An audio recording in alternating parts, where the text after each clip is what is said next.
Chers amis du caté, j'ai attendu que sonne l'Angélus pour pouvoir vous adresser ce dernier message qui va conclure donc cette longue période de caté du mercredi du caté, à travers le confinement qui heureusement maintenant, petit à petit, mais de manière certaine, nous libère.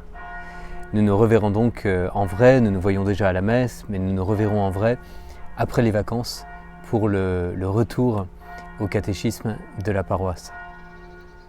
Alors j'ai 3 enfants qui posent plusieurs questions, donc on va dire que ça fait 5 questions et je suis très heureux d'y répondre. La première de Joséphine. Pourquoi Dieu a choisi Marie? Connaît-on sa date de naissance? Alors sans doute que Dieu a choisi Marie de manière parce que il attendait depuis des siècles. Pour Dieu, vous savez, la Bible nous le dit, un jour sont comme 1000 ans. C'est-à-dire que, en fait, il n'y a pas de temporalité en Dieu.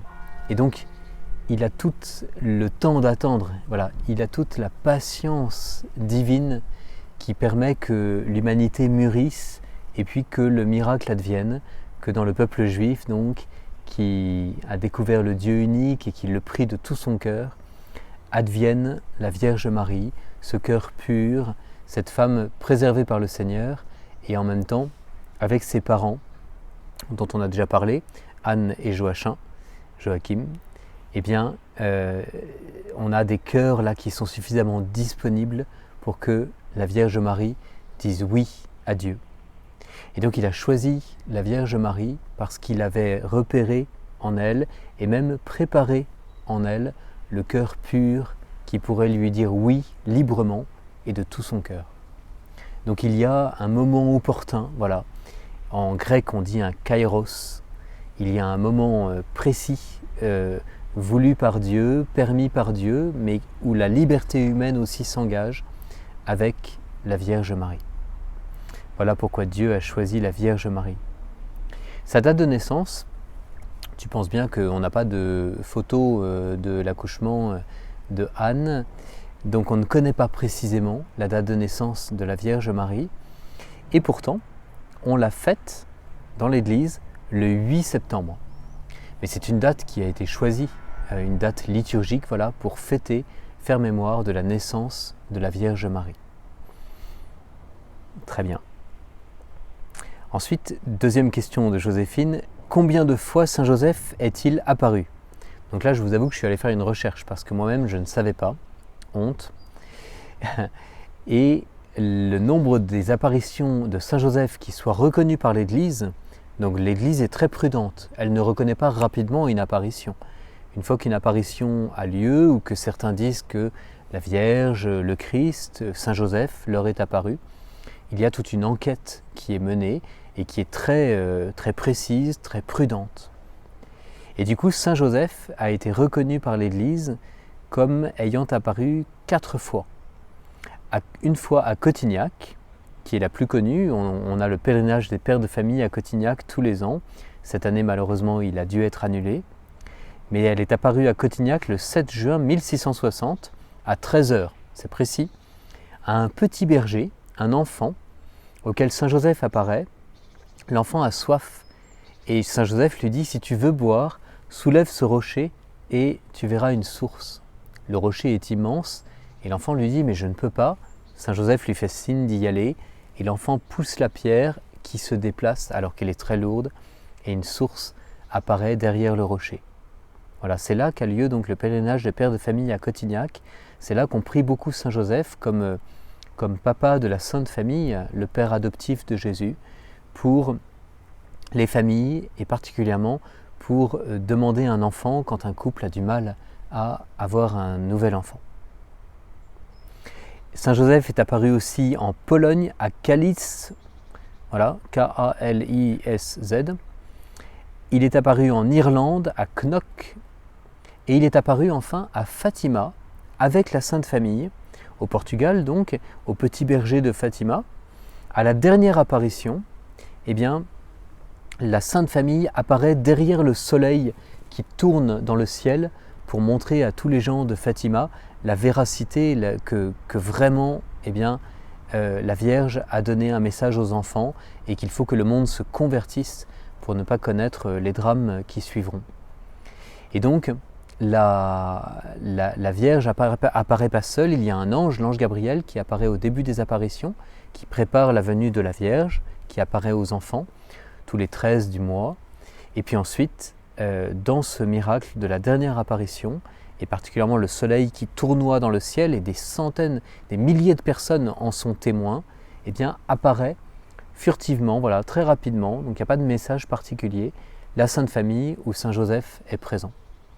Voilà, donc 4 apparitions reconnues de Saint Joseph.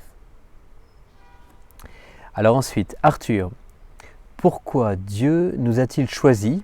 Bon, il est beaucoup question de choix en ce mercredi du caté.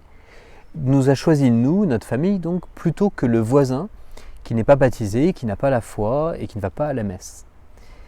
Donc Arthur, tu as raison de dire que Dieu nous a choisis. Effectivement, il y a un mystère. Pourquoi les uns, pas les autres? Alors il y a 2 raisons.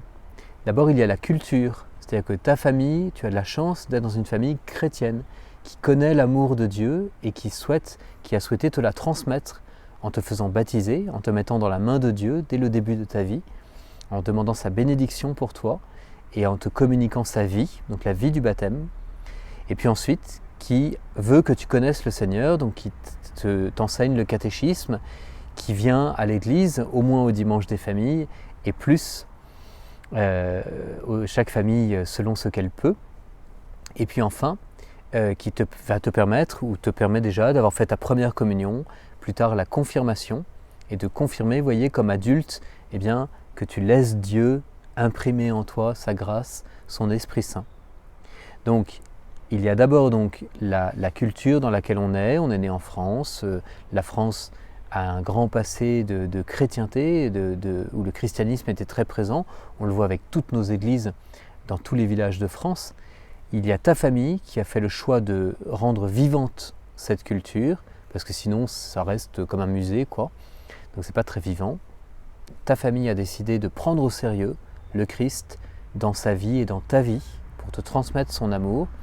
Et puis ensuite, toi, tu auras le choix à faire, eh bien, dès aujourd'hui, d'être fidèle à Jésus, de venir à la messe, de le prier dans le fond de ton cœur tous les jours, et puis de vivre avec cette vie de la foi qui fait que, eh bien, effectivement, nous remercions Dieu de nous avoir choisis, de nous avoir transmis cet amour, et puis nous lui promettons de transmettre nous-mêmes le témoin à notre famille ou comme prêtre à notre communauté en consacrant notre vie à ce témoignage. Ensuite, ce n'est pas que la famille d'à côté, elle n'a rien reçu. Elle a le même son de cloche du village et elle peut y venir quand elle veut. Elle a forcément des événements dans la vie qui font réfléchir et où Dieu s'approche pour lui montrer son amour et sa présence. Et elle a le devoir aussi, eh bien, de chercher Dieu. Alors certains le cherchent dans d'autres religions, parce que c'est la culture dans laquelle ils sont nés, leur famille leur transmet cela. Eh bien, on respecte cette recherche, tout en cherchant à leur témoigner de l'amour de Jésus et de Dieu qui nous a été révélé donc de manière ultime, de manière beaucoup plus forte, on pense, que les autres religions, dans le visage de Jésus et dans le don de la vie de Jésus. Je vous disais dans une autre vidéo, nous pensons avoir trouvé la vérité, nous croyons avoir trouvé la vérité en Jésus et nous cheminons vers cette vérité pleine et entière qui rayonne sur le visage de Jésus et nous cherchons à en témoigner auprès des autres. Et chacun des autres, eh bien, c'est pas qu'il n'a pas été choisi, c'est qu'il a un chemin à faire vers Dieu, vers Jésus, qui les attend lui aussi, bien évidemment. Mais qui respecte, vous voyez, notre liberté et nos familles et la manière dont on avance à notre rythme, on va dire. C'est pour ça qu'en paroisse, on parle d'une communauté de familles et de personnes, tous en chemin. Voilà, tous en chemin et avec le dimanche au cœur, parce que c'est le dimanche eh bien, que nous nous approchons ensemble de Dieu, chacun avec notre style, nos mots, notre culture, voilà, on s'approche de Dieu et on le laisse nous parler et nous transmettre son amour dans l'Eucharistie. Dimanche au cœur, tous en chemin. Et chaque chemin est bon tant qu'il recherche la vérité et qu'il ouvre son cœur à Dieu. Ensuite, Maxime, dernière question. Quel sens Dieu donne à notre vie? Maxime, alors ça c'est une question magnifique qui va conclure ces mercredis du caté. Quel sens Dieu donne à notre vie? Eh bien le sens qu'il donne, c'est l'amour. On est créé par amour et on est créé, on est maintenu dans la vie pour l'amour. Et donc le sens de notre vie, c'est d'aimer. Aimer Dieu de tout son cœur, de toute son âme, de toute sa force, parce qu'il est la source, il est celui qui nous donne la vie à chaque instant. Donc lui rendre grâce, voilà, aimer Dieu. Et puis ensuite, aimer les autres. D'abord notre famille, ensuite nos amis, ensuite tous ceux qui nous entourent, à l'école, au foot, à la danse, etc. Aimer tous ceux qui nous entourent. Et enfin, trouver notre vocation, c'est-à-dire trouver la mission que Dieu nous confie sur cette terre, de manière à ne pas manquer aux autres. Vous voyez, si on cherche notre vocation, si on demande à Dieu « Qu'est-ce que tu attends de moi dans ma vie ?» Eh bien, c'est pour ne pas manquer à ce que Dieu veut que l'on apporte aux autres. Et donc la manière d'aimer tout le monde, la manière d'entrer dans un amour universel, eh bien, c'est de faire aujourd'hui, ici même, la volonté de Dieu et de mettre en œuvre notre mission. La mission du prêtre, par exemple, la mission de la religieuse, la mission du papa ou de la maman, des parents donc dans la famille, la mission peut-être de choisir un métier fort comme d'être médecin ou pompier pour sauver les autres, pour sauver des vies. Voilà. Et chacun, à sa manière, donc dans son métier et dans sa vocation profonde, eh bien, apporte l'amour aux autres et donne le sens plénier de sa vie dans cet amour. Donc le sens de ta vie, Maxime, c'est d'aimer de tout ton cœur, de toute ta force, de tout ton être, Dieu et le prochain et les autres. Et tant que tu vis dans cet amour, alors eh bien, tu apportes ce que tu dois apporter à ce monde et tu donnes, tu reçois et tu donnes le sens plénier de ta vie. Le sens de nos vies, c'est d'aimer, car Dieu est amour. Que le Seigneur vous bénisse. Très bonne reprise pour ceux qui reprennent un peu ou beaucoup l'école. Bonne patience encore pour ceux qui ne sont pas à l'école ou qui font l'école à la maison. Et puis surtout, je vous souhaite à tous de très bonnes vacances maintenant. Nous croyons que les vacances vont être beaucoup plus libres et beaucoup moins tendues, on va dire, que la période que nous venons de passer. Donc voilà, fixons-nous sur l'avenir que Dieu nous donne. Voilà, regardons la suite de nos jours avec espérance, quelles que soient les difficultés que nous traversons en famille ou que vos papas ou mamans traversent dans leur travail, qui est compliqué aujourd'hui, très compliqué. Donc priez pour eux. Et puis moi je vous assure avec le Père Janvier de ma prière très forte, particulièrement pour ceux qui traversent les temps difficiles qu'on appelle la crise économique. Et nous demandons vraiment au Seigneur de nous faire trouver, de nous faire inventer les nouveaux équilibres qui vont nous permettre de repartir, j'allais dire au plus vite, mais en gardant les bons enseignements et peut-être le fait de calmer un peu le jeu ou de se recentrer sur l'essentiel que nous avons reçu de cette période de crise sanitaire. Voilà, que le Seigneur nous aide à avancer autant que faire se peut dans la paix et que vous les enfants, eh bien, vous apportiez la paix et beaucoup d'amour pour donner sens à votre vie, à ceux qui vous entourent et à vos familles en particulier. Bonnes vacances et je vous dis à la rentrée prochaine. J'espère que tous vous repartez pour l'année suivante du chemin de la catéchèse.